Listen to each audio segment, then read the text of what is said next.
Welcome, everyone, to Redacted on this Tuesday. I'm Clayton Morris. I'm Natalie Morris. Busy show for you on this Tuesday, covering the stories the mainstream media largely ignoring, which is the massive high alert status right now for Russia and Ukraine. Air raid sirens, of course, blaring all over Ukraine, not a square inch of that country, not under a warning.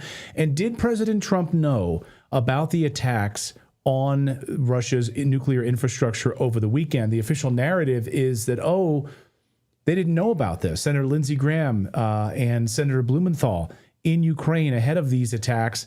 And suddenly this seemed like it came as like shocking news to the Trump administration. But actually, did they know? We're going to talk about all of that in moments here on the show. Plus, President Trump seems to be backtracking on a deal with Iran. And it also seems that the neocons are winning at selling us this war. Is a war with Iran inevitable? Based on lies, it seems like that may be coming. We've been tracking the lies. They're like this. That's how it is. But we're going to tell you at least what's happening. Do that again. They're like this. That's what you're going to send your kids to war for. Yeah, I love that. Yeah, thanks. I'll do it again later. Can I get that in a chart? Yeah, can we make a GIF out of that? Can somebody please make a GIF out of that and then post that to Twitter for us, please?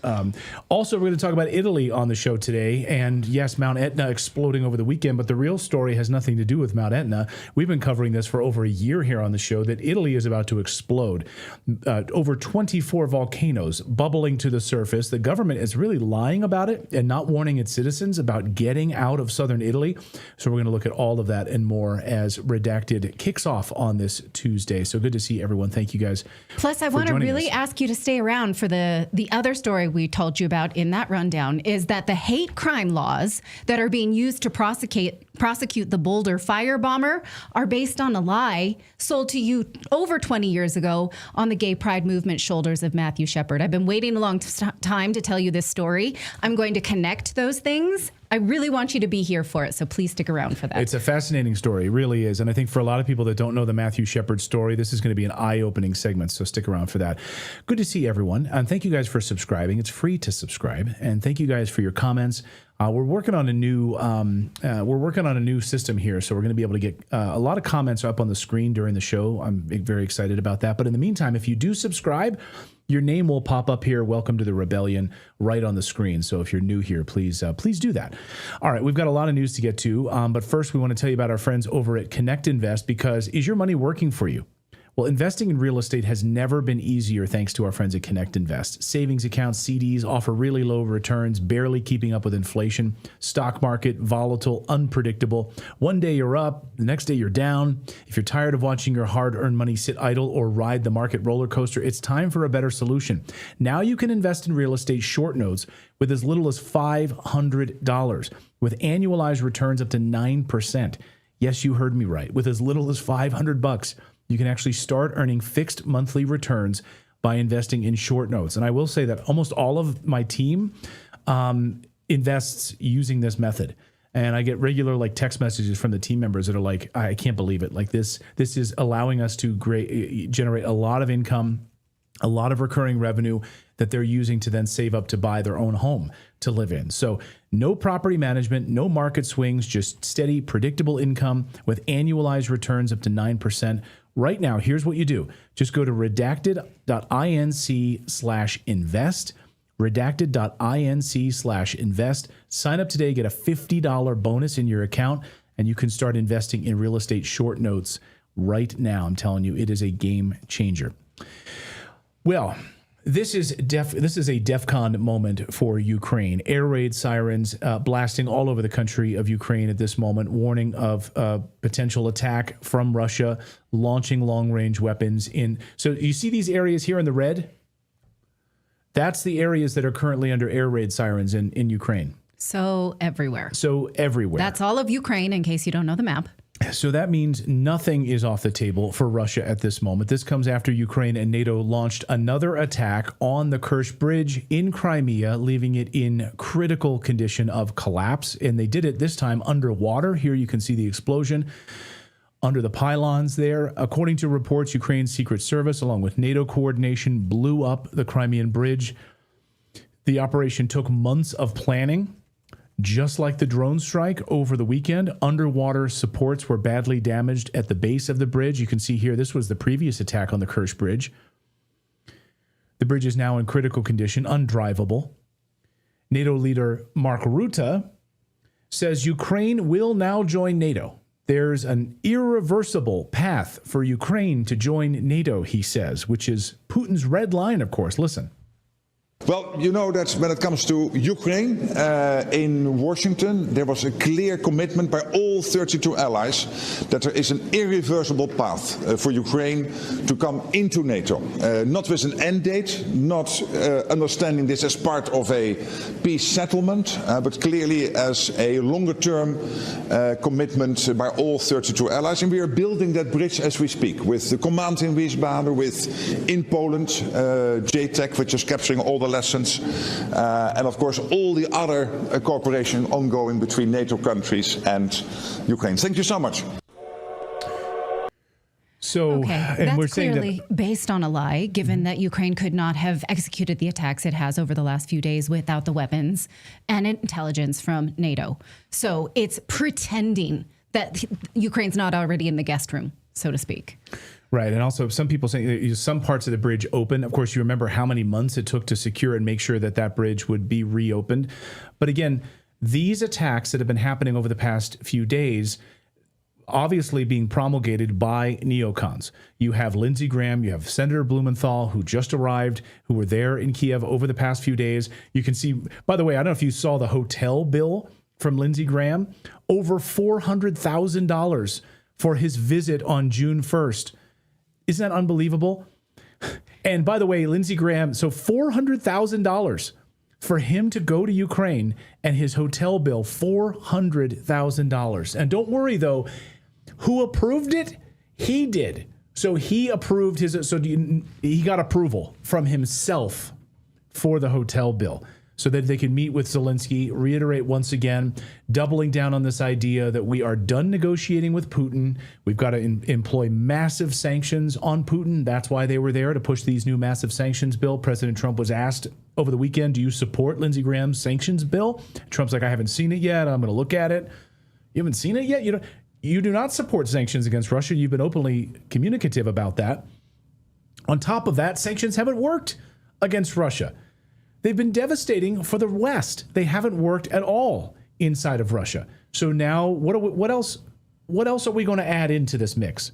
Massive amounts of sanctions, and also against China in this mix. Now, look, I don't wish violence on anybody, but is it okay to wish that Lindsey Graham gets bed bugs from his travel? You can't die from that, right? That guy is a creep. That guy is an absolute of the worst creep. order. Yeah, and by the way, worst. as I pointed out over the weekend in my video, Lindsey Graham makes a boatload of money from the defense industry, a lot of money from the defense contractors, of course, who, absolutely want him to keep pushing this war but further. Who is he speaking on behalf of? Who is he representing? Because we have a president, defense we have a contractors. vice president. He only represents one state. And so on whose authority does he sign off on aggression when we have the Trump administration behind, otherwise working on peace deals, supposedly working on that in Istanbul this week? So why do we have these mixed messages? Another important question is, why does Russia tolerate this? Because they are obviously getting two messages as well. It's, on the one hand, we're going to peace deal. We want peace. We're leading you both to peace. And on the other hand, it's, well, Ukraine is using our weapons to attack you. So how would the Russians even... wouldn't there be, if you're Russian, wouldn't there be a growing movement inside Russia to please let's stop believing these jokers? We can't believe the United States. We can't believe Ukraine. There's no real peace agreement on the table, right? No, there's no peace agreement at all. And of course, this was on the eve of these peace talks. This was on the eve of those peace talks. And of course, we don't actually have any information on that as to whether or not this is going to come together. Again, Lindsey Graham doesn't speak on behalf of the President of the United States. He's there. He's in Ukraine, working nefariously behind the scenes. Steve Bannon today said that he needs to be arrested, put out an arrest warrant for Lindsey Graham, get him off the streets. Ron Paul, as a former member of Congress, wondering how in the world Senator Graham was able to go there, sort of around the backs of President Trump and any negotiators, Steve Witkoff and others who are actually actively pushing for peace. So again, we'll be continuing to watch this story as it develops over the coming days, and it's unbelievable. We're also hearing from sources that there are reports, in fact, that President Trump did in fact know about what was coming. We don't have confirmation on that yet, but we're trying to get to the bottom of this because I think they're playing this sort of like good cop, bad cop thing right now, that sort of neocons have been doing all of this nefarious work and that the Trump administration has been completely in the dark. They didn't know this large-scale, multi-month, 18-month drone attack on Russia's nuclear infrastructure was coming? Really? You kept President Trump and his entire administration in the dark? You have CIA offices all over Ukraine, and NATO coordinated this attack? We know from multiple sources that there's no way that Ukraine carried out this attack without NATO participation, intelligence, and telemetry. Absolutely zero chance. Trump administration didn't know at all?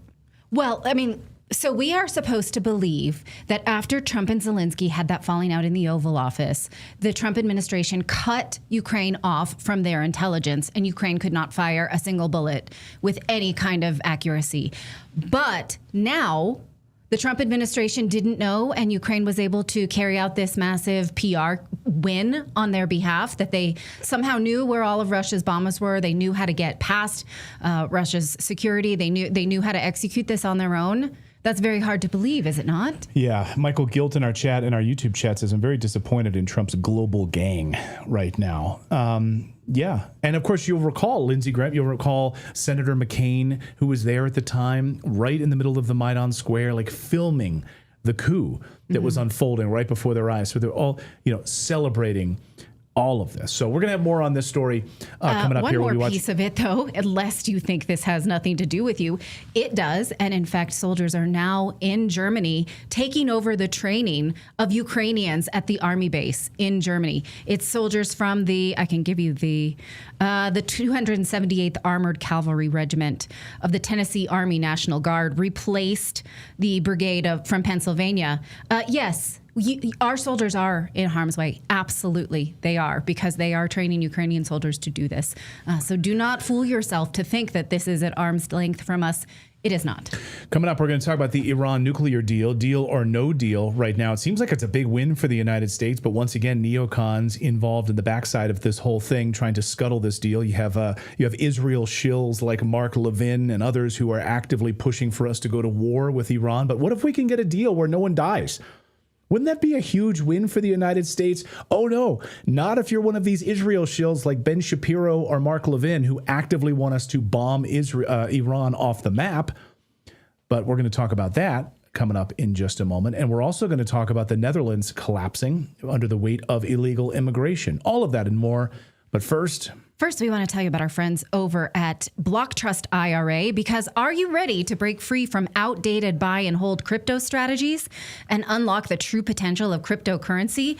Well, welcome to the cryptocurrency revolution with Block Trust IRA. They have AI-driven technology that predicts the market with computer-driven accuracy. Whether you have a retirement account like a 401k or an IRA, or just cash savings sitting in the bank, making you basically no interest, it's not performing at all. Well, Block Trust IRA's clients are able to maximize their earning potential and outperform the market. They are the only crypto management firm in the market using cutting-edge technology to improve returns and reduce risk. Now, crypto has created more than 80,000 new millionaires in just the last year, and you could be next. Block Trust IRA makes financial freedom available to everyone by accepting both IRA and cash investments from around the world.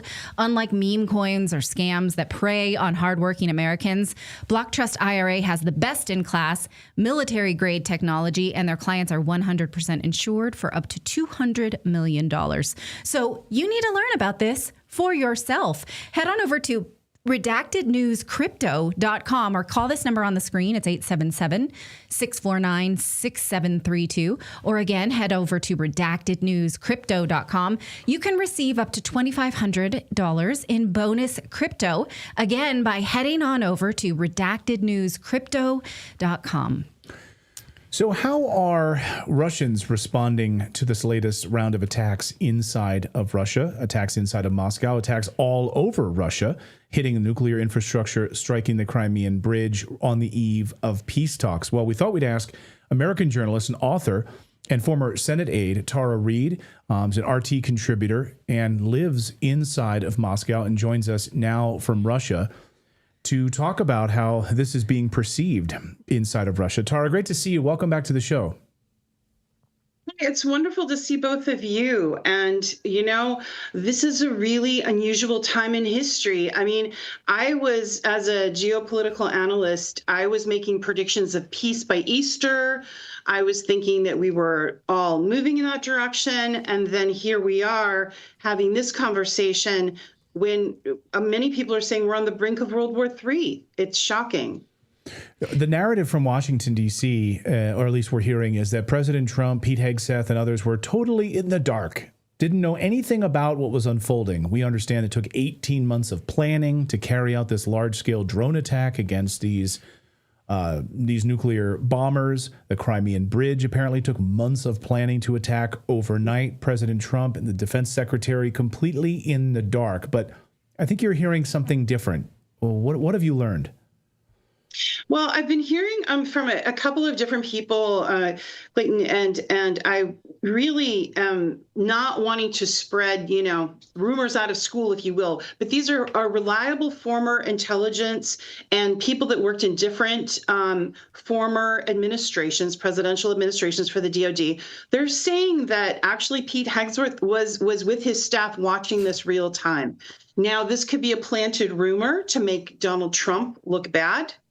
And at this point, I wouldn't take any scenario off the table because there seems to be a real push from the neocons, particularly Lindsey Graham and others, to really put a wrench in any kind of peace talks and getting us there. Now, if you were Russian, let's put ourselves in these shoes that American shores are under attack. Our military bases are under attack with a country that keeps telling us that they will agree to peace talks. How would we feel if our leaders said, no, we think that they're going to go to peace talks, it's going to be okay, but then American citizens were actually being killed in these attacks on bridges, on civilian infrastructure, and on our military bases? So I know how I would feel. How do Russians perceive this? Russians, it's interesting because living here in Moscow, we are hearing that there have been many in the middle of the night, up to 300 drones, right, swarming, but being shot out of the sky before they hit Moscow. South of Moscow, the most recent one was like an hour from where, the center of Moscow. And they were all, they have very strong defense systems. But you were mentioning, the nuclear hangar where these planes were, and the equivalent of Montana. That would be, like Montana or South Dakota being attacked. I mean, and they say that this Operation Spiderweb, was 18 months in the making. Now, the Trump administration is denying knowledge. Obviously, if this started 18 months ago, it preceded that administration. But somebody had to know because, how do you do the communications, the satellite? They're using Starlink, which is Elon Musk's company, to communicate in Ukraine. And how Russians are feeling is, very upset. There was a bridge that now we believe at the same night that you're hearing of all these other bombings, and on this bridge, a train was derailed, and it was all civilians, including children, and 7 people died, and even more are injured. And that was believed to be a Ukrainian terrorist attack. And what the Ukrainians have been doing is attacking civilian infrastructure, which is really horrible, as well as, of course, the military structure. So Russians are upset. You had a lot of Russian people join the Russian military. And the fact is, Russia is winning this war, and they're out maneuvering the Ukrainians 20-1. So for every, one Russian that dies, there's 20 more to replace them, so to speak. Whereas on the Ukrainian side, that's simply not the case. They're actually having to drag people off the street to can strip them. So the mood was pretty hopeful when Trump came into office with the Russian people. There were people waving, wearing MAGA hats and being, because they were thinking that maybe this would be over, this proxy war that the U.S. and NATO are fighting against Russia. Russophobia would stop, things would normalize. But unfortunately, it seems they're escalating. So there's a quietness, like you'll notice there's a quietness in Moscow right now. And people are very somber because, it's sad. Russia does not want war. They want peace. But they did get provoked into this position because of that coup that happened in 2014 in Kiev. And then NATO and the U.S. pushing the border up against Russia. And if this was happening in the U.S. would be responding the same way. They would have to protect their sovereign nation. Well, I think it's worth pointing out that June 2nd, so yesterday, June 2nd, 11 years ago, is the anniversary of when Ukraine launched their first attacks against Ukraine. Launched their first attacks in eastern Ukraine and hit Ukrainian civilian infrastructure and ethnic Russians and ethnic Russian forces. So 11 years ago, this, as we point out, this didn't start just a few years ago. This goes back to the coup. And so now we're sitting on the precipice of maybe Ukraine joining NATO, according to Mark Rutte today, saying that it's an irreversible path that Ukraine will join NATO. I mean, when you talk to Russians in Moscow, I mean, are they emboldened? Are they pissed that these attacks keep happening? They're pissed. I think they're determined this will, see through. They're trying to denazify because, as you've, brought up in many of your good reporting in the show, there are Nazis in Ukraine. And what you just pointed out about 11 years ago, there were in eastern Donbass, which is the eastern part, of Ukraine, and you had 14,000 people die in 8 years, civilians, many of them children. And it took 8 years before President Putin finally decided to do this special military operation and try to protect the people of Donbass. Now, they've all voted to be with Russia, but Kiev, Zelensky has outlawed the Russian language, has jailed political opposition, refused to have elections. So he's now the illegitimate president because there hasn't been an election. He's giving the excuse that it's wartime, but, it's wearing thin. And then, there's been a lot of war crimes as far as, human trafficking, organ, and then, of course, the biolabs. Remember, everyone seems to have forgotten about the biolabs that were U.S. sponsored, and Victoria Nuland admitted that in Congress. Right. And so I have to imagine that Russians, and how I'm feeling, we have a lot in common because we believed that President Trump was acting in good faith to end the war in the same way we believe that Putin is acting in good faith to end the war. But now we have civilian deaths on Russian shores. And so it feels like, you don't want to go nuclear, right? Because we're a peaceful show, but it's hard to not be like, nuke this to end it, right? And so we have this frustration, this shared frustration, and I do not want that. I do not want any. This is a surprising turn of events. No, it's hard to not feel that way. That's not how I feel. Well, I was asking that about the Russians, like how. They keep being attacked. They keep being attacked. How much patience do they have for this? Both of us. This is what I'm saying: is that our patience on both sides with President Trump and President Putin has to be wearing thin. There's no other option for us as the populace of those leaders.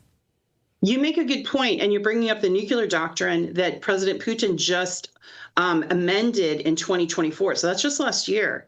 And part of that amendment was recognizing that any non-nuclear state that's being supported by a nuclear state could give a cause for a response, a nuclear response. So legally, because of what happened in that hangar, whether, there were 4 planes, or Ukraine claims there was 40, but Russia says there were 4 planes that were bombed, essentially. And what are we doing bombing, these planes and hangars anyway? How dangerous is that? But it does trigger that nuclear doctrine if President Putin chose to use it. Now, you know, President Putin is very level-headed. He's very calm. He's going to do what's best for the Russian people. He's, you know, and you have Starmer, you know, in England and UK, who's claiming that they're ready for war or whatever, which they're not. They don't have an army that could properly even stand up to Russia. Russia has a huge... No, they couldn't even beat the Houthis. Like, no. Come on. No. Stop it. Yeah. So this is, you know, but I wanted to bring up Lindsey Graham because a day before these bombings happened, and there were several, there was the bridge the same day as the hangar, as, you know, as I woke up in the middle of the night to reports that there was like 300 drones that were shot down that were coming towards Moscow, you know, things like that. So, you know, these are very serious times, right? Well, guess who was here 2 days, 48 hours before in Kiev, who was there, was Lindsey Graham and Richard Blumenthal. Now, they somehow worked up a hotel bill in one night for the taxpayers of $800,000. There's a receipt for that. So I don't know what they ordered for room service, but quite a bill. And in that one night in Kiev, they had these talks. And then, you know, 2 days later, you had all these bombings. And then you have Lindsey Graham kind of going rogue, saying that he's going to sponsor more severe sanctions against Russia and siding with Ukraine, which is, now that's triggering the Logan Act. And the Logan Act means that what he's engaging in is sedition. Right. Yeah. So senators negotiating with a foreign country without the consent of the United States president. So what was he doing there? As Ron Paul pointed out this morning, like, this is a clear violation. Steve Bannon called for him to be arrested, Lindsey Graham to be arrested. And absolutely, Blumenthal. He could be. I mean, if President Trump wanted to, he could call him into the office because he conspired with other senators and arrest him under the Logan Act because it's seditious. He needs to follow, because it's up to the president to establish the foreign policy. Now, the Senate can advise, they can recommend, they can make a big letter and say, hey, we really don't want you to do this. And you know, any president of the United States would look at that and there would be a debate or a discussion. But in this case, Lindsey Graham has gone rogue, and in my opinion. Craig William in our chat says, there are Republicans in South Carolina voting for Lindsey Graham. I want to have a talk with you. If you ever cast your vote for Lindsey Graham, I need to talk to you. You are working against the rest of us. You probably don't understand. You must love war. Well, you probably work for Boeing in his backyard, or one of the defense contractor companies in his backyard. Do you remember what Lindsey Graham said? I think it was last year. He said this war, this proxy war, is the best money we ever spent killing Russians. Yeah. And he made that really inflammatory statement. I mean, when I worked in the Senate, he was at the South Carolina House of Representatives that year. And then he went on to go on into the House before he went to the Senate. I think he was in the Senate later in 2003. But I knew of him because he was such good friends of John McCain, and he was at some sort of event. He's always been blustery. He's always been unusual and belligerent, especially about war. And, you know, he doesn't have a wife. He doesn't have any children. I don't think Lindsey Graham cares if we go to nuclear war. I really don't. He's somehow, with his $100,000 a year salary, made multi-millions. I don't know how that is. But I would have loved it if Musk would have investigated him. Oh, I would have loved if we actually look at this $400,000 hotel bill from him, and then the other $400,000 from Blumenthal. How are you spending $400,000 at a hotel? But don't worry, Lindsey Graham says he authorized it himself, so nothing to see here, nothing to worry about. Next time I travel, I'll authorize it myself. Yeah, a fox in the hen house. That's what that is. Exactly.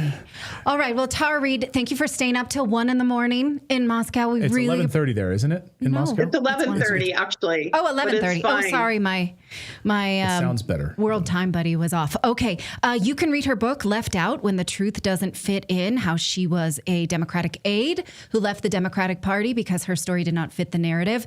Thank you so much. Also follow her at Reade Alexandra. Yes, Reade Alexandra. That's correct. Thank you for offering to come on Redacted. It's a pleasure. Thanks, Tara. Great to see you again. Stay safe there. It was so great talking with you. Take care, and everybody stay safe. Let's try to get peace. Get to peace. Yeah. Imagine that. This is a new segment idea I have, is we get Lindsey Graham voters on the show, we let everybody come in a live stream and abuse them. How about that? I know you like the suffering of other people. This is a peaceful show. We're just going to do I just like a town hall. Scream at them like I do my children when they don't do their chores. What is wrong with you? You voted for Lindsey Graham, this warmonger? Now we're all going to die. Thank you. All right, coming up here on the show, what are we doing? Yeah, I think We're going to talk about Iran. We're going to talk about Iran, and we're also going to talk Lindsey about the Graham Netherlands. also wants to bomb the hell out of. We'll talk about that. The Netherlands. We're going to talk about Italy. We've got a lot more news to get to on this Tuesday. Great to see everyone here. Thank you guys. Thanks to the tens of thousands of you joining us across YouTube and Rumble and Twitch and everywhere else. Thank you guys. Great to see all of you guys. Really great. Thank you guys. There's more people watching our show than a Colorado Rockies game, which is always great. Thank you. Thanks to the 50,000 of you or so that are watching. Great to see you. The Rockies have the losingest record in all of modern baseball. Since 1901, they hit 50 losses before even 10 wins. They might only win 25 games this year. That's pretty bad. My Phillies swept them in 4 games. Anyway, all right, we got more news to get to. But first... Shall we talk about bunker life? Yes. Okay, we will do that. Hey, you know the internet is jungle. You don't want to fall victim to cybercrime, and there's no police to call if you do. So if you had to choose one app for privacy, security, and peace of mind, you really should look into Bunker for you and your entire family. It's built by experts with 25 years of experience catching criminals and fighting cybercrime. Bunker is an all-in-one solution, so you can store your financial information, your IDs, your tax documents, share passwords with your family, share family photos, and more. It is like a vault for everything that you would otherwise put in a safe if it were not the digital world. But now you need your digital documents in a secure place. That's why you should look into Bunker. It's also a private messenger to share messages, photos, files with trusted contacts, free from surveillance. It is the one app that delivers supercharged privacy and security, letting you store, share, and communicate freely with those that you trust. So you can download Bunker, that's BUNKR, like you see on your screen from the App Store or the Play Store, or visit bunker.life. If you use the code redacted, you get your first 3 months totally free to see if you like it. So again, that's Bunker, BUNKR.life. Use the code redacted to get your first 3 months free. Mac Wallace in our chat, Mac Wallace Arbitration Services in our YouTube chat says, this show is a psychological operation. Oh, how? We want you to not support war. We're very anti-war. That's our operation here on this show. So we call... Is that a psyop so that we want you to actually die of war that comes behind your back? Because how often has that happened? Yeah. Please explain to me. I would love to hear that, Mac. Explain to me. I love when people just like make a comment like that. They're like, this show is a psyop. By who? But please let me know. Thank you so much. All right, coming up, we're going to talk about the collapse of the government in the Netherlands, because the Netherlands actually wants common sense immigration policy. Left-wing politicians are like, no, we can't do that. So the second in 2 years, the government collapses again. Also, I want you to stay until my last block on hate crimes, because this flamethrower dude in Boulder, Colorado, is being prosecuted on hate crime laws that were sold to us as a lie. Why should we care? Because they will police thought crime. It is bad for all of us. It is also a weaponization of grief. It's built on the lie around the death of Matthew Shepard. I'm going to tie those two together. I've worked really hard on this segment. I really want your opinion on it, so stick around. Do you want to talk about Italy too? I would. That's going to be after your segment, so please maybe stick around for me too. Yeah, he also did some reporting. It's good. You'll want to hear that. Just kidding. Okay. Thanks. We work really hard on this. We study really hard to deserve you. So please stick around. All right. Are the neocons winning the news cycle for the war with Iran? Now, just a few weeks ago, polls showed that Americans were supporting a peace deal with Iran over nuclear weapons. Now, how did this jump so high? A new Rasmussen poll shows that 84% of Americans side with Trump on stopping Iran's nuclear program. Now, what they're voting for is they're saying they agree to the statement that Iran must never be allowed to have a nuclear weapon. What does that mean? Now, why would you say this when, number one, we have, since the Obama administration, tried to prove that Iran had nuclear weapons and have failed miserably. So we do not have proof that Iran has nuclear weapons. Number two, we are totally fine with our other adversaries, such as China, having nuclear weapons. We know they do. and China is not friendly to the United States. We know that Israel has nuclear weapons, and Israel is clearly a global aggressor. Oddly enough, this is a side note, but if you'd seen the new Mission Impossible movie, it talks about AI taking control of all of the world's nuclear weapons and shows Israel as a nuclear-armed country, which I was very surprised about. Multiple times in the movie. We pretend we don't know that, and Mission Impossible was allowed to know that. Well, we certainly know it and call it out on this show, so we know that Israel is nuclear. We, our politicians, pretend that they don't know that. But this is true. But yeah. they And pretend, Tom Cruise told the truth about that. How about that? Good for Tom Cruise. Well, on Monday, President Trump declared on Truth Social that Iran will not be allowed to enrich uranium at all. 0%. Zero, which is weird because in April, Steve Witkoff said that we would tolerate a low level of enrichment for uranium at around 3%. What changed? We went into these peace deals saying 3% is fine, so you can have nuclear energy. Now we're saying 0, we'll bomb it all to hell. How did this happen in a few short weeks? That's why I said the narrative is all over the place. Maybe this reflects pressure from hardliners in Trump's circle about growing tensions in Tehran. Maybe it's because we know that we cannot stop Israel from attacking Iran. They say that they're going to do it anyway, and we're not going to condemn them if and when they do. Meanwhile, Iran is still engaged in negotiations publicly. They've asked the U.S. to clarify their commitments to lifting sanctions that, again, have been there for decades. So they are at least speaking rationally. Their foreign ministry spokesperson said, meanwhile, we are going to continue to enrich uranium for what they call peaceful purposes.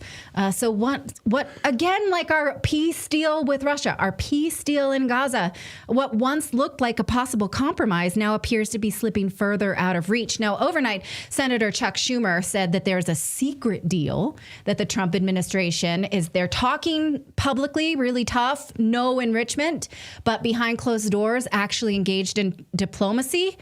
I'm not mad about that. Are you? I'm fine with it. Say whatever you want on Twitter, on Truth Social. Get us to a peace deal.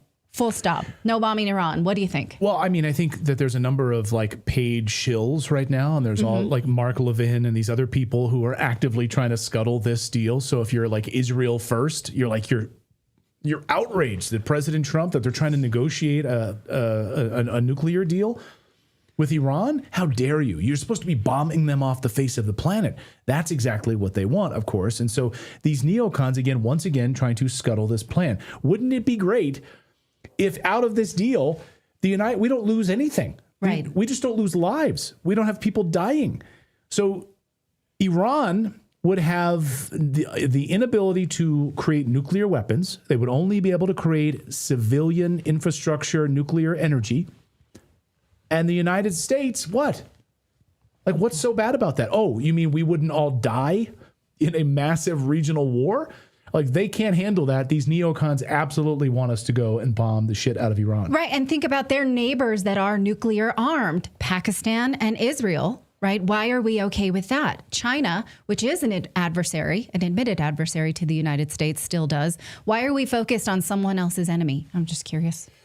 I don't know, but let's talk about the Netherlands. The Dutch government has collapsed following, and this is shocking, the withdrawal of the Conservative Party for Freedom led by Geert Wilders. Now, Wilders resigned because he could not implement his immigration policy. And shortly after that, Prime Minister Dick Schoof resigned as well. Now the Netherlands has a caretaker administration until new elections, likely in October. This is the second time in just 2 years that the Dutch government collapsed due to immigration. Who could have seen this coming? Mark Rutte resigned in the summer of 2023 in disgrace. And then what did he do? He got promoted to the head of NATO. Right? That's how these things work in Europe. You resign in disgrace or you're voted out of office in Europe, and then they promote you to work in Brussels. I don't think they're going to promote Geert Wilders for telling the truth, actually. He wanted common sense immigration reform. Yeah. So he may not actually get the globalist promotion that Mark Rutte did. Let's bring in Ralph Schulhammer because he's an academic researcher, host of Hammer Time on YouTube, always has a keen sense of what's happening in Europe. Ralph, great to see you. I guess it's so hard to believe that the Dutch government would collapse under the weight of its immigration policy. Who could have seen this coming? Oh, you did. Well, I mean, we talked about the Dutch quite a couple of times, and I think what is happening, and we mentioned this back in the day, Geert Wilders made one strategic mistake, and this was that he sacrificed the possibility of getting an actual office within the government in order to get his party into a governing coalition, because that was the price they demanded of him. As they said, well, we will enter. Hey, Ralph, hold on a second. Sounds like your microphone is like the room microphone and not your actual microphone. Can we just check that? Just want to check that a second, make sure. It sounds like you're picking up no, it should a be microphone. Much better. Yeah, there. It sounded like we had a microphone from you from like down the hall and around the corner. These technical things. In your cat's bed down the hall somewhere. Now you sound amazing. Okay, what we were doing was allowing you a victory lap because you predicted this. So tell us why you saw this coming, plain as day. Take two. The main reason is something that we saw all over the place, which is that if right-wing parties allow themselves to be domesticated, if this is the term that I would use, then they cannot execute the policies they promised. Because the problem Wilders has, if you look at the polls, his party is not doing as well as they did during the last elections. So this was also a little bit break glass in case of emergency action on his part. I'm glad he did it. I think it was a mistake to enter the government the way he did it in the past. He was the man who won the elections. He should have become prime minister. He didn't even become a minister. And I hope that for the upcoming elections, he will tell the Dutch people, listen, vote for me. I'll be the minister if we win the elections again. Just as Nigel Farage in the UK finally is saying, I will be prime minister if Reform wins the next elections. I think this was always a mistake by the right to say, oh, we kind of want to be part in government, but we don't really have to be at the levels of power. I think this is finally changing, and it's a good thing. What was this radical immigration reform that he had promised? Well, there's a word. This is going to be the word of 2025 and maybe for the coming years in Europe, and that's the word remigration. It is a term that was originally used, and I don't mean this in a negative way. I think it just describes it most accurately, that it was used mostly on the political fringes. It was used by fringe groups, but it is now coming into the center again, which I think is a good thing. Right? This idea that people are in your country who just got, let's say, a passport yesterday, who commit crimes, who are dual citizens, that there must be ways and means to encourage these people to return to their countries of origin. This is something that Wilders demanded. The government rejected it. This was the main reason, at least that's what he said, why the government blew up. And this is also what an increasing number of right-wing parties, but also luckily right-wing and conservative commentators are demanding. So this, I think, is going to be the main issue for the coming years. So we're no longer talking as much about assimilation and integration, which is going to be an important topic, but we're talking more and more about the concept of remigration and how that can actually be executed. Is that even possible? Somebody comes from somewhere where they're, seeking asylum, and then you're like, just go back. Isn't it maybe a bit more reasonable to curb the flow of migrants, which the Netherlands has not done? Well, I think you have to do both things. But the sense that many people have, which I think is not entirely mistaken, is that the numbers, at least in the urban areas, have reached such critical mass that simply stopping the flow does not really address the already existing social, cultural, and also, of course, demographic and economic problems. So there must be ways to, again, all of this, I want to be very clear, nobody's talking about deportations. The term is remigration. So there must be means and ways to enable this. And let me just be very clear here. The asylum process and the asylum laws have been hollowed out. I'll give you a very concrete example.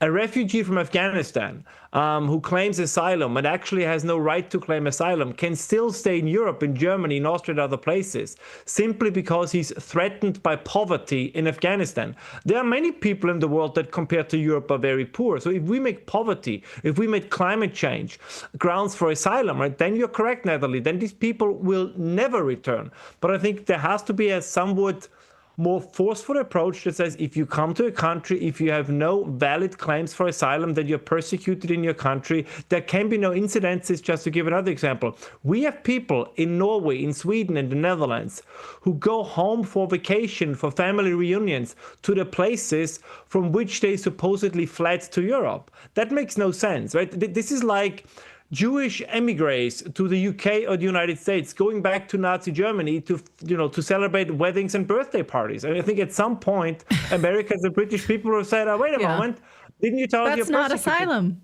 Yeah, I know this sounds we very had that shocking, in Portugal, actually, in these groups that we were hosting Ukrainian refugees who were refugees from the war, who would go back home for another suitcase of clothes.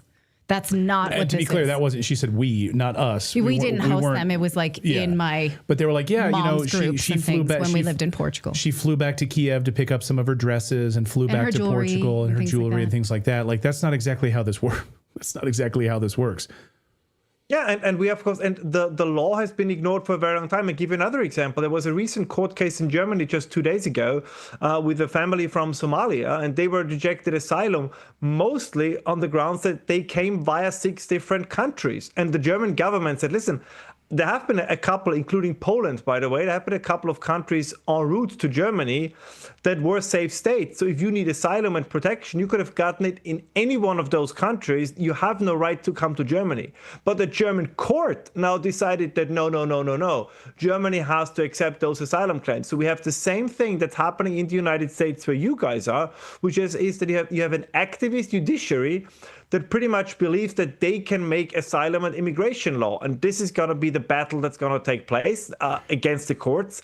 But it will all be built around this concept, as I said, of remigration. I mean, I know this is, it's quite interesting because the people are no longer, and I warned, and you guys did as well, this has been the warning from the once moderate right, because I have been radicalized myself, I freely admit it, which was that if we cannot, as Natalie pointed out, curtail and limit the inflow of migrants, at some point people will say, oh, no, it's no longer enough just to stop the inflow. We actually have to create an outflow. And this is the point that we've reached.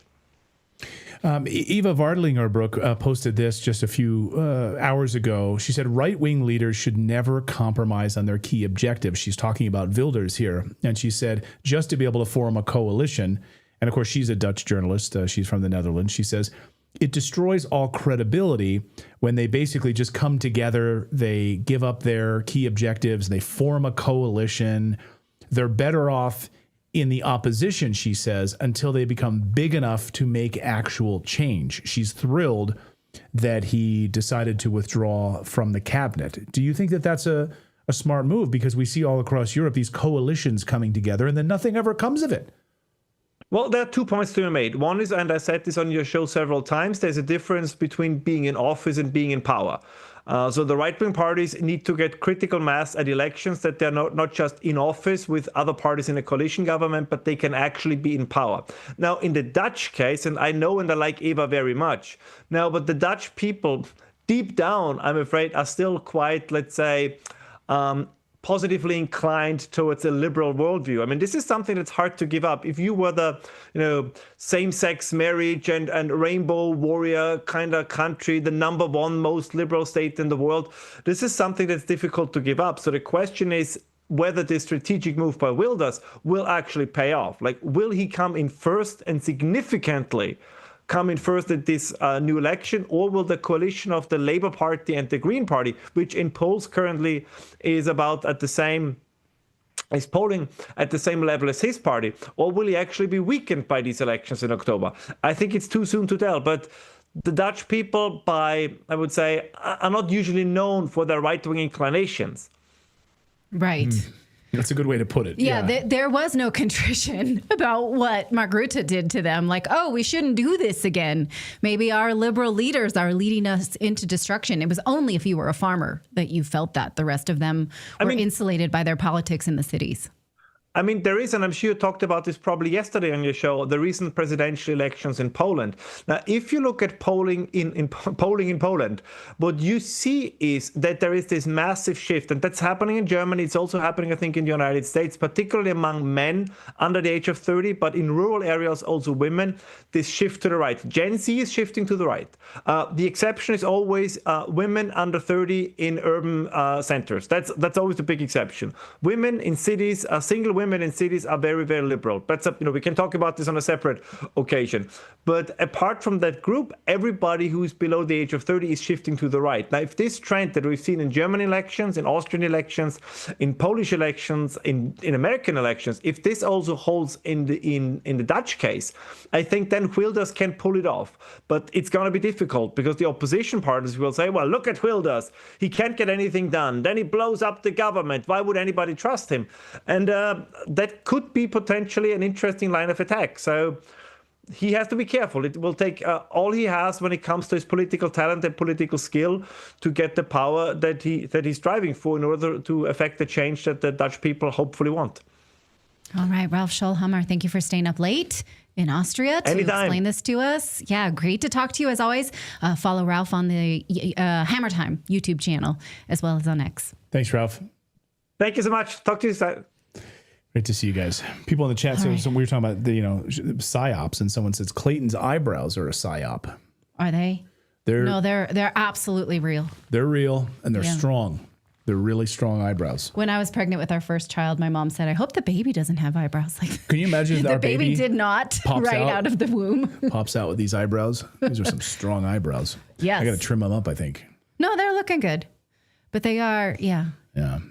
All right, we got more news to get to. We're going to talk about the hate crime law that's now being used to enforce the so-called terrorist attack in Boulder, Colorado, from an illegal alien who was there that carried out this attack in Boulder. We're going to talk about that. We're also going to talk about Italy exploding because of the volcanic eruptions that have been happening. But it's not about Mount Etna. It's about what's happening in southern Italy that no one's talking about. So we'll talk about all of that.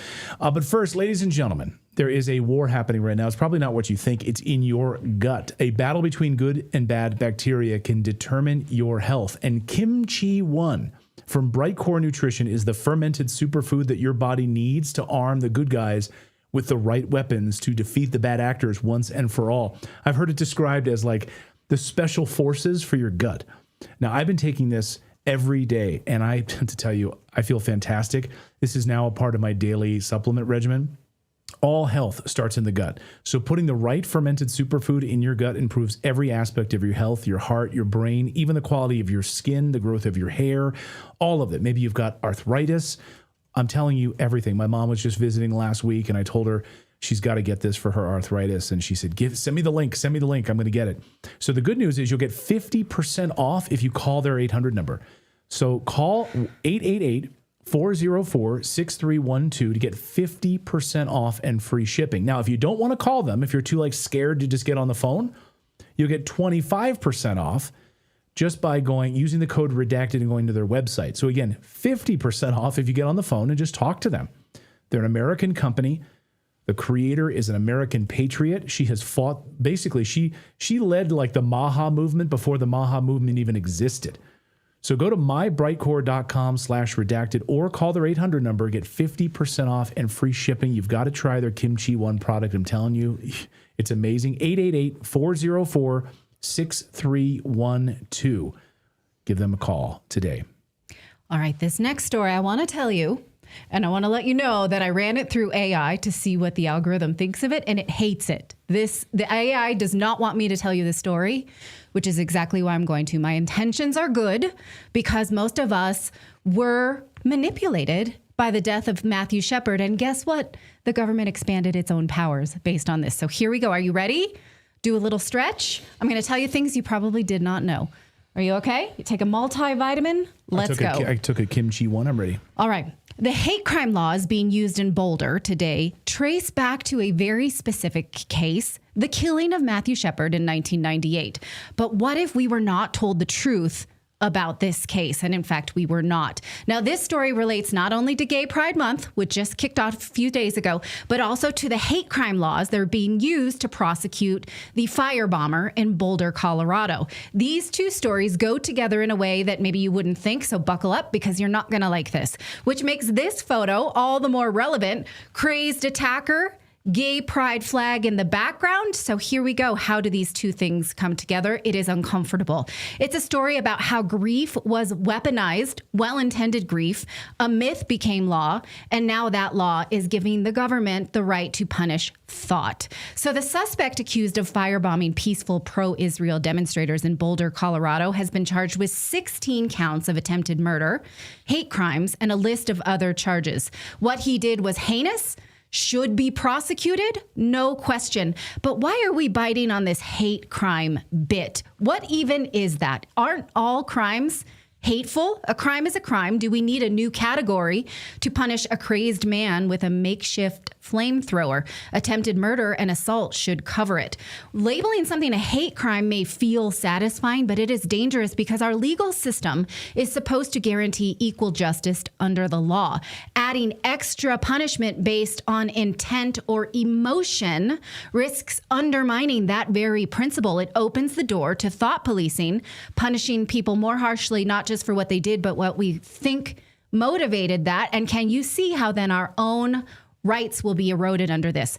Ironically, hate crime laws gained momentum under the Clinton administration following the 1998 death of Matthew Shepard.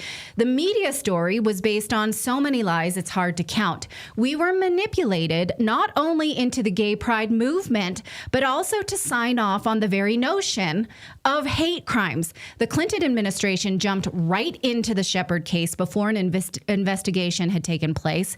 President Clinton even called the hospital and gave a national speech about bigotry. 10 years later, we got this. President Obama signed the Matthew Shepard and James Byrd Jr. Hate Crimes Prevention Act. It added new protections from hate crimes for sexual orientation, gender identity, gender and disability. It removed federally protected activity requirements. So previously, a hate crime had to occur during specific federal activity like voting or attending school. Now, the new law removed that restriction so the federal government can prosecute hate crimes even if the victim was not engaged in such activity. So as you can imagine, this new power allowed the government to prosecute thought, to track ideologies, to expand its own power based on intention. Now, the public was sold this story of Matthew Shepard's death as an innocent man who was beaten to death for making a pass at a straight man. But in-depth reporting tells a very different story. The amazing reporting of Stephen Jimenez shows that the public was told a lie, and also not only to expand government powers, but to sell the gay rights movement and lie to gay Americans about the true danger that Matthew Shepard was involved in that got him killed, which was drugs and prostitution, not hitting on straight people. Jimenez himself is a gay man. He knew right away that he was being manipulated by this story. He spent months in Laramie, Wyoming, talking to people who had first-hand accounts. And no one that he talked to immediately thought this was a hate crime, not even the murder prosecutors in the state at first. Why is that? Because many credible witnesses told Jimenez that Matthew Shepard and his killer, Aaron McKinney, had a long and storied sexual relationship and that they sold drugs together across state lines. Jimenez shows how Shepard had been engaging in very dangerous activity prior to his death, including drugs and prostitution, possibly motivated by the fact that his autopsy showed he was HIV positive, which may be why he was so reckless. Now, just a few months before his death, he had his jaw wired shut because he reportedly made a very aggressive pass at a straight man who punched him. Jimenez reports that Shepard tried to report this punch as a rape, but when he was examined at the hospital, the physician found no evidence of rape, and Shepard himself dropped the account. Also, Shepard had previously been arrested as a sexual predator, according to Jimenez. Jimenez found that Shepard had been arrested for molesting 8-year-old boys, had received counseling, and been hospitalized for suicide. As a result of that, the prosecution in his murder trial moved to suppress this from the record during the trial in 1999. Now, Shepard's name is currently on that hate crime bill, along with James Byrd, who was a victim of one of the worst racially motivated murders in modern history. He was murdered by white supremacists. Now, I ask you, if you were Byrd's family and you knew the truth about Matthew Shepard, how would you feel about the two of them on the same bill? Also, there were 2 men arrested for the murder of Matthew Shepard. Only one of them was involved in a sexual relationship and knew Matthew Shepard. The other was kind of in the wrong place at the wrong time, and he got pistol whipped for trying to stop it. Take a look at this picture closely. What you see there is like a half moon shaped wound. That was consistent with the same markings on Matthew Shepard. He was hit by the same guy who killed him, and he never got a fair trial. I'm comfortable in saying he didn't get a fair trial because the prosecution got a plea deal by threatening him with the death penalty, and he signed away his rights to an appeal. In fact, he tried to make that case that he didn't understand it. He was only 21 at the time. The entire country was after him. He lost his attempt at an appeal just a few months ago. So why does this matter? Matthew Shepard was no angel, but clearly did not deserve to be beaten and left for dead in a cold overnight. On that, we can agree it was a horrible murder. The murderer deserved punishment, but it matters because gay men were never told the truth. Drugs and prostitution and HIV is what led Matthew Shepard into dangerous behaviors and into a dangerous situation, not hitting on the wrong straight man. It matters because our grief was manipulated. We were sold a sad story that left out these important details, such as the award-winning play, The Laramie Project, the song The Scarecrow by Melissa Etheridge, which is a song about intolerance, which was not Matthew Shepard's story. This NBC made-for-TV movie, The Matthew Shepard Story. Not one of them told us the truth until this brave gay man saw right through it, Stephen Jimenez, and decided to investigate. And what happens then when we don't catch the government and the media in these lies? Obviously, we get expanded government power, like the Matthew Shepard hate crime bill. There is obviously no need for a hate crime bill. Murder is murder. Assault with a flamethrower should do it, right? That ought to do it. Now we live in the shadow of that narrative where hate crime laws sound righteous, but they create legal disparities, moral confusion. They elevate certain victims above others, and they allow prosecutors and politicians to virtue signal rather than uphold principle, and they distract us from the real danger. In this case, if you were a gay man, you lived in fear that the wrong straight man would kill you when you should have lived in fear of the drug and prostitution rings that exist inside gay communities. Isn't that so much scarier? Don't you think? So yes, the Boulder firebomber should have the book thrown in at him, but hate crime need not apply. We don't need new categories of crime. We need equal application of justice, and we need to tell the truth, even if that's uncomfortable. That's the only way forward. Let me know what you think of this. Full stop. I totally agree. I've been saying for years that the hate crime legislation is total garbage. And most people in our chat room agree with you that the hate crime legislation only really employs basically when you push this hate crime legislation, it employs like a few thousand more government workers, right? Yeah. Basically like DEI projects and all of these other things to like identify and root out hate crimes. Like if you kill someone, that's hateful. Right. We need to add another layer on top of it because you killed that person because of the way you felt about their skin. No, it's hateful. Murder is the ultimate, right? The ultimate horrible thing. We don't need hate crime legislation on top of this. So let me know, were those shocking details? Because I was very manipulated to think that, oh my God, homophobia, that's so sad. That's why Matthew Shepard died. These details were suppressed by our media and our government, and I found it shocking when I read this book. Let me know if that's new to you. Anything? It was new. I mean, what I know this from talking with you over the past couple of years after this, this revelation. And I lived in Montana. People in the chat room said, I'm shocked by this. Some people in the chat room saying, I live in liberal part of Colorado, and I'm surprised to hear this. I didn't know this part of the story at all. And of course, Bill Clinton and the Janet Reno and all of them rallied around this idea.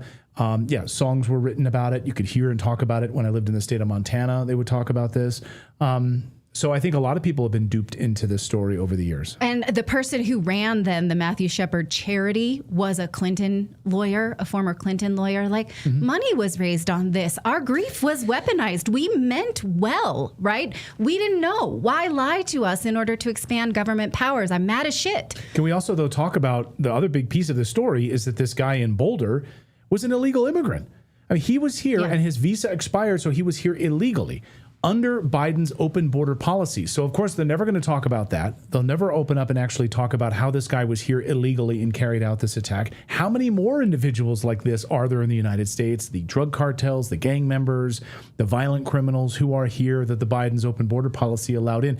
By the way, when he violated his visa agreement, he became illegal. Did the Biden administration do anything? Nope. To get him out of here? No, they didn't. They didn't care at all. They probably thought, well, he's in a liberal sanctuary city, Boulder, Colorado, then he'll be happy here and maybe he'll vote for me. He'll probably become like a voter is probably what'll happen. Possibly. Yeah, let us know your thoughts on that. Why did you stop the chat? You have something to see? No, I was just scrolling through and getting some good comments here. Any other comments here? Let's see. Hate. Novi Hora says, redacted, hate is not a crime, only an action is a crime. Even if the person doing the action is completely indifferent, hate is a term used for wide interpretation against targets. Yeah. Yeah. So thank you for that. I know you keep posting that, but we do see that there. Yeah. Interesting. So anyway, we've got more news to get to. I want to talk about Italy and the explosion that's rocking that country. That's really kind of set to rock that country. By the way, some people said my eyebrows are not a psyop. They're manly eyebrows. I'm a man, so I should have strong eyebrows. Okay. I take that. Someone else said a nice thing about my hair. Do you want to hear about that? No, I don't. Why can we only talk about your body hair? Because I was mocking it. Oh, I did get a blowout today. If that's what you're looking into. So, okay. Let's move on to Italy. But before we do that, Clayton would like to tell you about Lear Capital because gold and silver this advice is held up, you guys. Well, yeah. We've been saying it for years now. Did you see what Bank of America just posted? Bank of America is now saying gold $4,000 an ounce. So, it was like, oh my God, that's crazy that everyone was saying $3,000 an ounce. Now $4,000 an ounce. We just spoke to Gerald Salenti the other day. He's been, championing gold for a long time. He says, there's other reports now upwards $6,000 an ounce. It's not that far-fetched when you think that Bitcoin is $3,000, $104,000 for a Bitcoin at this point. That gold and silver, which have been around for thousands of years as retaining their store of value and providing, consistency when every government currency in world history has collapsed. So that's where our friends at Lear Capital can help you out. If you want to start investing in precious metals, call them today. In fact, they have a $4,200 gold kit right now that you can call them and just have it sent right to your house. You can learn about it. No obligations at all. This is how that we buy our gold and silver. Have it shipped right to our door. You can store it in your gun safe. You can store it off-site. You can store it wherever you want. Totally up to you. But Lear Capital is an American company. They will help you. I think even like we were hearing one of these other gold companies like Costco, I think they were like limiting the amount of gold because in fact, that's true. So Costco many people were trying to buy it. So many people were trying to buy it and they're like, I'm sorry, we're like limiting. Lear doesn't do that. Yeah. So Lear, a big company that will help you do that. By the way, so when you call them, you can actually have this sent right to your house. They're investing in precious metals guide, and it's like a full guide, walk you through step by step everything in here. So even if you don't even work with them, just call and get this free information about how gold, operates, how you can actually store it in your home, the benefit of adding gold and silver to your portfolio, and in fact, how you can, if you have an old IRA laying around, an old 401k laying around, you can actually convert that over to a self-directed IRA. This is something Wall Street won't tell you about. Funny story. A few years ago, I got on the phone with Fidelity, and it was still when I was still working at Fox News. And I said, I'd like to transfer my money over and all of this stuff to a self-directed account, self-directed IRA. And they said, oh, well, we offer a self-directed IRA. I said, no, you don't. Really? That's impossible. No, you don't. And they said, sure, we do. And I said, so you mean to tell me I can invest in whatever I want with my own self-directed IRA through Fidelity? And they said, well, kind of. And I said, okay, what if I wanted to buy a piece of real estate? What if I wanted to invest in gold? And they said, oh, you can't do that. You can buy some of our stocks. I said, no. So you're lying to me. You're lying to me. A self-directed IRA gives you full control, and Wall Street doesn't control it at all.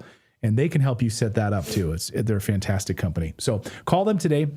Here's their phone number right on your screen. Ask for your free precious metals investing guide, 1-800-613-3557.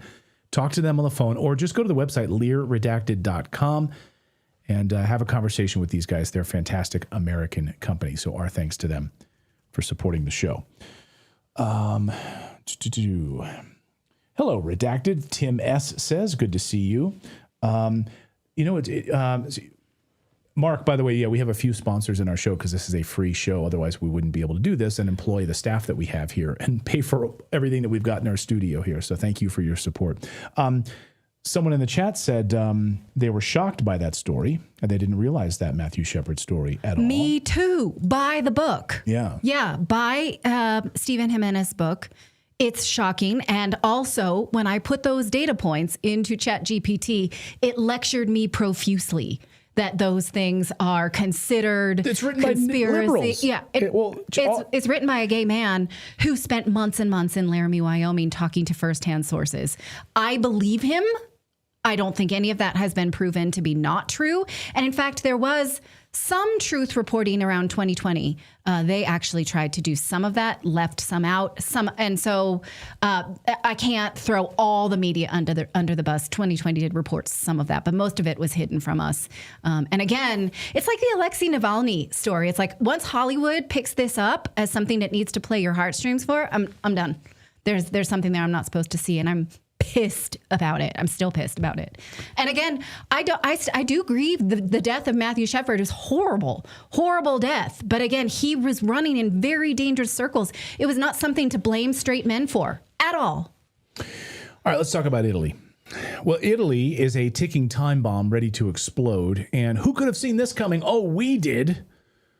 And reported on this last year, by the way.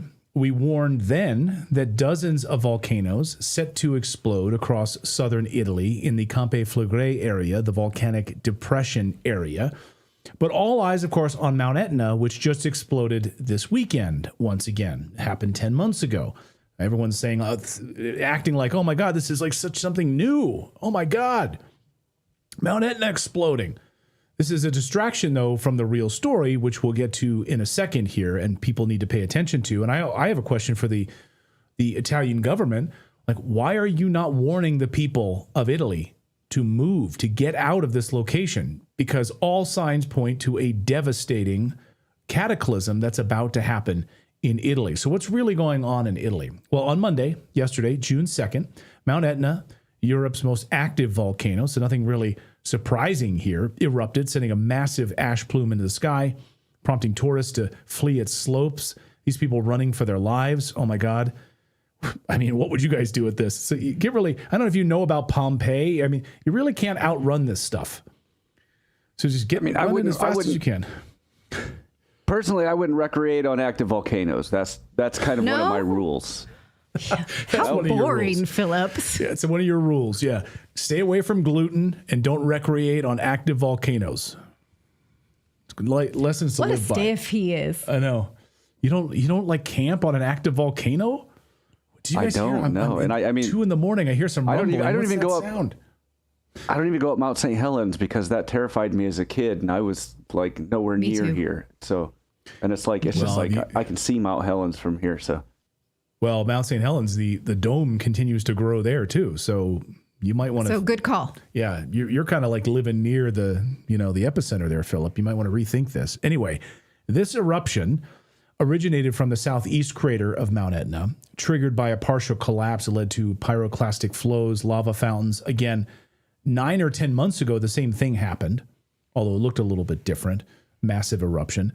Okay, so Mount Etna, not a huge deal, right? See it regularly. Even also the Stromboli volcano, which is considered, I think, one of the world's most active volcanoes in Italy, continues to erupt, although there's been some major deformations recently in the Stromboli volcano, so that's been changing and maybe potentially getting a lot worse there. But again, these two, kind of active, we all know about them. Great.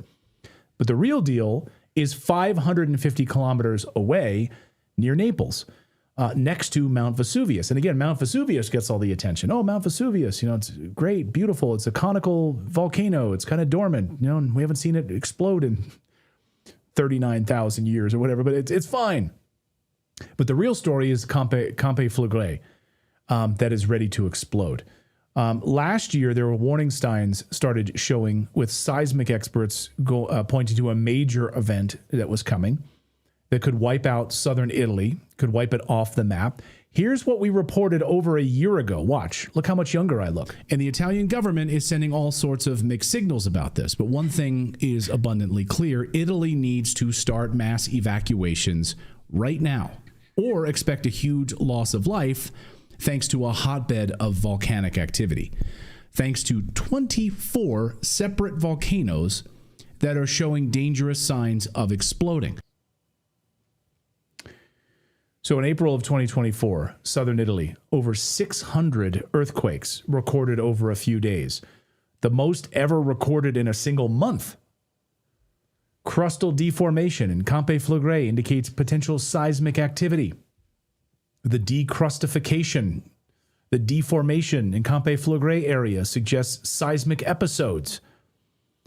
And when experts studied the integrity of the ground, they found that it had decreased dramatically. The integrity had decreased dramatically. Think of it like a cracking eggshell. Even a small amount of seismic activity could cause this magma to flow in a massive way, a massive eruption.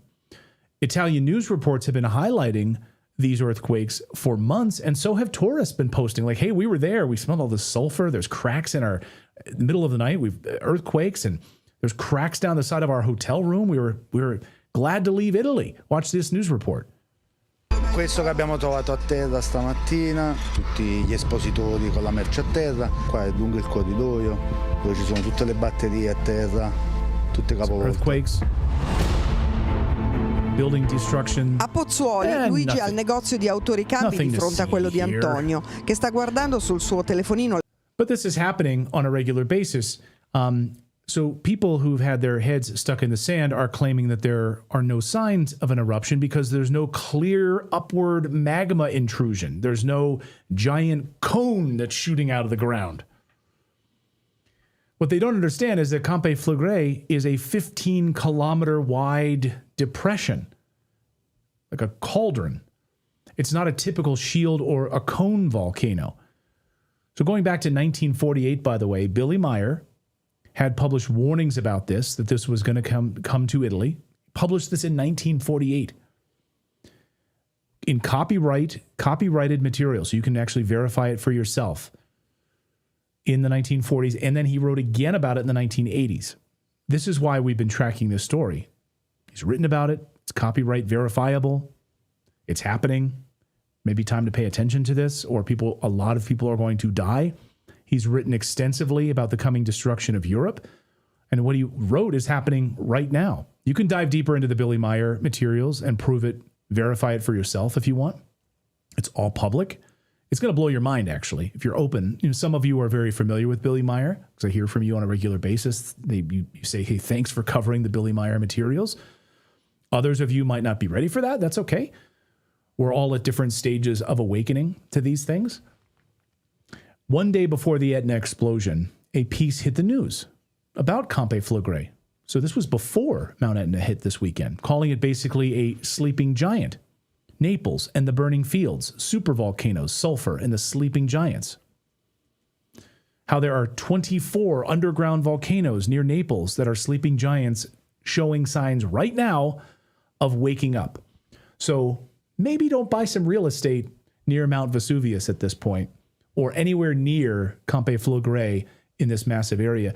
And you think about it, you think about how this hit and how we basically descended into a dark period with mass extinction events. When you have this tens of thousands of people being killed the last time this goes off, widespread famine. Heck, I even mentioned the book I've mentioned here a couple of times, a great book about in the early 1800s in Indonesia. Mm-hmm. The summer without, no, what was it called? The Year Without Summer. Year Without a Summer. The Year Without Summer. It's a really great book, and talks about, of course, the volcano that unfolded in Indonesia. And there was famine around the world. I mean, look at what happened in China as a result of this one volcano going off. What happened in New England in the middle of summer during that year? We had snow in New England, wiped out entire crops. So a massive 24 volcano cauldron going off in Italy. it wouldn't just affect Italy. It would affect all of Europe, and it would affect the world as a result. So I think we should pay attention to this. Okay, I'm paying attention. Hopefully we will. Let me know your thoughts on this. Was it Krakatoa? I don't think it was. It wasn't Krakatoa. It was, what was... I'm forgetting the name of the volcano in Indonesia that went off, and it was the year without summer in the early 1800s. People in the chat can help me with the name of that volcano. I read the book like 2 years ago, so I'm trying to remember. If anyone can remember, yeah, let me know. What's interesting too about that time is that like you had like Mary Shelley and her husband. They're like, it's so crappy outside. You know what? I'm just going to go inside and write. They had a writing competition. They said, well, let's see who can, do some creative writing. They'd been reading German ghost stories, and they were inspired. Mary Shelley writes Frankenstein. Yeah, they were inspired by that, and then Mary Shelley writes Frankenstein. Thanks to the volcano. Yeah. Does anybody remember which volcano? NC Player says, who cares? You don't have to. You don't have to. It's okay. You don't have to care about everything. Yeah. Tomba? Was it Krakatoa? Tambora? Yeah, I have to look it up. I'm sorry. Maybe it was Tambora. Okay. Anyway. All right. Well, that's going to do it for Redacted today. Thank you for joining us. We had a busy show, a lot to talk about. I hope you feel good about being here. We appreciate your patronage. We want to tell you that we have a free newsletter. So if you're interested in getting links to original sources of the things that we talk about, our newsletter is a great place to start. Go to redacted.inc. You just type in your email address, authenticate it with the email that we send you, and then we're off to the races. There's no upsell. There's no layer of the Redacted newsletter that's behind a paywall. It's all free. We try really hard to link you to original source material, and we write this every day, Monday through Thursday, about the news that we're going to talk about in the show. You may have noticed that we, for the summer only, are taking off Mondays so that we can focus on more in-depth conversations. Also focus while our kids are home for the summer, which is what every parent is challenged with right now. So thank you for being here today, because we will be here Tuesday through Thursday for the summer months. So we'll see you tomorrow. Thank you, everybody. Someone in the chat says, hey, Redacted, lay off the fiction. No, there's no fiction in what I just said. It was all facts by seismologists and volcanologists. And what's actually happening. So you lay off the fiction. Actually, fiction's good for you. I enjoy good fiction from time to time. Yeah, that's not what we do here, but we are free to share book recommendations of fiction if you would like. All right, we'll see you tomorrow, everybody. Thank you so much. Wait, hold on. We're gonna raid Kim Iverson. Okay, we're raiding Kim Iverson's show. If you're on Rumble, stick around. More great content for you. Mount Tambora was the volcano. Okay. Yeah. Thank you. All right, everybody.